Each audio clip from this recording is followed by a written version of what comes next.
Romans 16:17 and 18 says, "Now I urge you, brethren, keep your eye on those who cause dissensions and hindrances and contrary to the teaching you have learned, and turn away from them. For such men are slaves, not of our Lord Jesus Christ, but of their own appetites. And by their smooth and flattering speech, they deceive the hearts of the unsuspecting."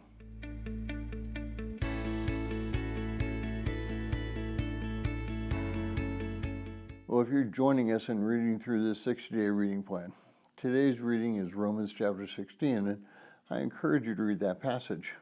Now, in the first part of chapter 16, Paul is greeting those who he knows at Rome. These are men and women who had an integral part in the church at Rome, and ones who he will see when he arrives there in chains. But in this chapter, there are warnings about those who are in the church that may not have the best interest of the church in mind. Paul tells those who he just addressed to be on the lookout. These people are those whose interests are in themselves, not in the overall goodness and growth of the church. We have to be very careful that we do not allow dissension to come in the church. Dissension is what Satan uses as an anti-witness in the world. If we argue with one another, if we are calling others names, we're telling the world that we're just like the world, and why would they want to change to a life of Christ? However, that does not mean that internally we do not watch very carefully so that heresy does not creep in. Frankly, this is just not done in today's church. Even among us, the Baptists, we tend to disregard potential heresy for the sake of community.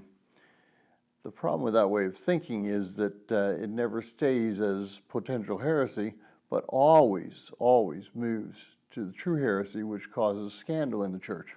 Now, because we function as individuals who are part of a group rather than a community, we tend to allow people to believe what they want to believe as long as they don't cause any trouble.